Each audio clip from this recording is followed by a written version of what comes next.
Hello aspirants, welcome to the channel, your UPSC notes. I hope you all are doing great.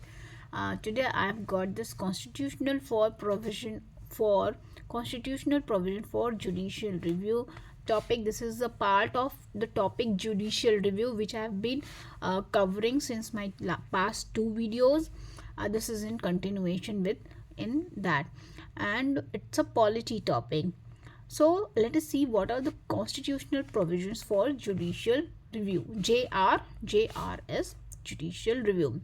So through the phrase judicial review has nowhere been mentioned in the constitution, but the several articles, their provisions in those articles explicitly confer the power of judicial review on Supreme Court and High Court. And what does it mean? Clearly ये बोल रहा है कि judicial review itself, ये word जो है judicial review constitution में कहीं भी लिखा नहीं हुआ है, कहीं भी मेंशन नहीं है, बट जो आर्टिकल्स हैं, कुछ बहुत सारी आर्टिकल्स हैं जो एक्सप्लिसिटली और इम्प्लिसिटली ये जुडिशरी को पावर देती हैं जुडिशियल रिव्यू का. So what are those provision? Let us see. So the first article is Article 13. Article 13. अब ये मत उसमें बुक लेके देखने लगिए कि Article 13 में कहाँ judicial review लिखा हुआ है. Let's see how does it confer the power of judicial review on judiciary. ऐसा नहीं लिखा है, but you will have to read it and understand. So what does Article 13 say? Laws inconsistent with fundamental rights shall be null and void. अब आप बोलेंगे ये तो ये लिखा है ना कि जो फंडामेंटल राइट्स के अकॉर्डिंग लॉज नहीं होंगे वो नल एंड वॉइड होंगे, इसमें जुडिशियल रिव्यू की तो बात ही नहीं की गई है. तो यहीं पे आपको आपकी अंडरस्टैंडिंग, आपने कितने अच्छे से उसको समझ के पढ़ा है वो यहाँ पे एप्लीकेबल होगा. तो ये किस तरह से इम्प्लिसिटली और एक्सप्लिसिटली बोल रहा है कि ये जुडिशियल रिव्यू का पावर कैसे कन्फर कर रहा है कि जो laws inconsistent with fundamental rights हैं वो नल एंड वॉइड कैसे होंगे. अब पहली बात तो पता कैसे चलेगा कि लॉज जो बने हैं, जो कोई लॉ पास किया है पार्लियामेंट ने, वो फंडामेंटल राइट्स के अगेंस्ट है? कौन बताएगा? वो तो पार्लियामेंट खुद थोड़ी बताएगी कि हमने गलत फंडामेंटल राइट्स के अगेंस्ट लॉ पास किया है, नहीं ना. तो इसका मतलब ये हमें पता ही जुडिशियल रिव्यू के थ्रू चलेगा कि ये लॉज जो है वो इनकन्सिस्टेंट हैं. Are you understanding? I hope you are understanding what I am trying to से.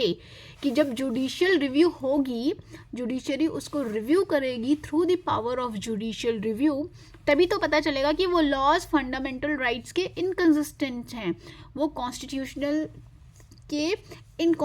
के इनकन्सिस्टेंट है, वो उनको अबाइड नहीं कर रहे हैं. तो इसका मतलब ये डायरेक्टली, यहाँ पे इनडायरेक्ट भी नहीं, डायरेक्टली ये जुडिशियल रिव्यू का पावर जो है जुडिशरी को दे रहा है. Article 13. Then Article 32. What does Article 32 say? Article 32 says right to move to Supreme Court to issue directions for enforcement of fundamental rights. All right. Excuse me. तो आप right to move Supreme Court क्यों करेंगे? देखिए अभी at present जो fundamental rights are there जो है, आप उसके लिए कोर्ट तो नहीं जाएंगे कि हमें डायरेक्शन इशू करो कि मेरा फंडामेंटल राइट को एनफोर्स किया जाए, क्योंकि वो ऑलरेडी एनफोर्स है, वो हटाई नहीं गई है. आप कब जाओगे कोर्ट में? जब कोई ऐसा ऑर्डर पास किया जाए, कोई ऐसी लॉ लाई जाए जिससे आपका फंडामेंटल राइट इन्फ्रिंज हो, आपका फंडामेंटल राइट को एनफोर्स ना किया जा रहा हो, या उसको फंडामेंटल राइट आपसे ले लिया जा रहा हो, तभी आप जाएंगे. कोई ऐसा कानून आए जो आपसे आपका मूलभूत अधिकार ही छीन रहा हो, अगर वो कानून एनफोर्स हो गया तो तभी तो आप जाएंगे. तो इसका मतलब अगेन वो कानून को कौन रिव्यू करेगा? सुप्रीम कोर्ट और हाई कोर्ट्स.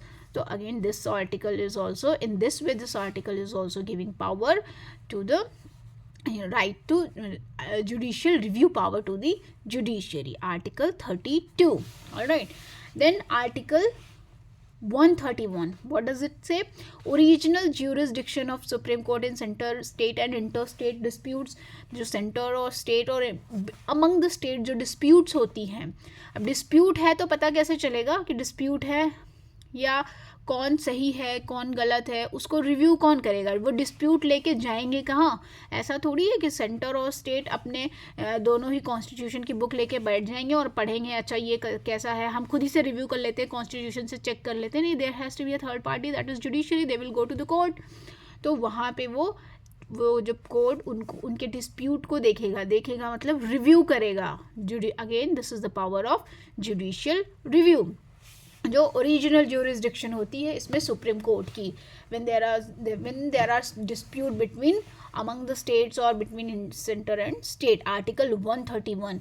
ये सब प्रीलिम्स में आपके क्वेश्चन आ सकते हैं इनडायरेक्टली फ्रेम करके, you have to remember this. Then next is Article 132. Here it is appellate jurisdiction of Supreme Court in constitutional cases. तो कॉन्स्टिट्यूशनल केसेस हम देखते हैं कि यहाँ पे एपेलेट ज्यूरिसडिक्शन होती है ओरिजिनल ज्यूरिसडिक्शन के साथ साथ, ओरिजिनल भी एपेलेट भी। जैसा हम देखते हैं गवर्नर्स का केस है, आजकल गवर्नर और स्टेट के बीच में, चीफ मिनिस्टर्स के बीच में बहुत सारी टसल्स की न्यूज़ आते रहते हैं। एलजी का देखते हैं, या केरला गवर्नर हो गया, it is happening in north eastern state. So उसमें क्या होता है, मोस्टली केसेस हाई कोर्ट में जाते हैं, कंसर्न हाई कोर्ट में जाते हैं, तो वो रिव्यू करते हैं उन केसेस को, उन ऑर्डर्स को। तो ये भी एक केस है और जुडिशियल रिव्यू का, फिर वहाँ से अपील होके, एपेलेट ज्यूरिसडिक्शन तभी बोलते हैं कि हाई कोर्ट से अपील होके सुप्रीम कोर्ट में जाता है, तो ये एपेलेट ज्यूरिसडिक्शन है। तो आर्टिकल 132 हो गया है, ये भी आपका जुडिशियल रिव्यू का राइट देता है जुडिशरी को। And then there is article 134, appellate jurisdiction of Supreme Court in criminal cases, and then article 132 same, appellate jurisdiction of supreme court in civil cases। ये सारी केसेस जब अपील कर करके कहाँ जाती है, सुप्रीम कोर्ट में जाती है। सो ये सुप्रीम कोर्ट के पास जुडिशियल रिव्यू का राइट होता है। Then article 226 which is related to High Courts is already there, empowers High Court to issue direction और ऑर्डर्स और for the enforcement of fundamental rights for any other purpose etcetera. तो ये भी indirectly और directly it is giving power to the High Court judicial review का, कि अगर कोई ऐसा ऑर्डर पास कर दिया है कि फंडामेंटल राइट एनफोर्स नहीं हो रहा है, तो उनके पास पावर है उसको रिव्यू करने का। So these are article 13, article 32, article 131, 132, 133, 134, 226। ये आपको याद करना भी ईजी है, it's not very difficult, sequence में ही है mostly. So these all articles directly explicitly confer the power of judicial review on the judiciary through the constitution। Direct ऐसा word नहीं मेंशन है बट है, so this you have to remember. So this is all for this video. In the next video I will cover the scope of the judicial review. Till then please like, share and subscribe this channel. See you next with the scope of judicial review. Bye bye, love you all.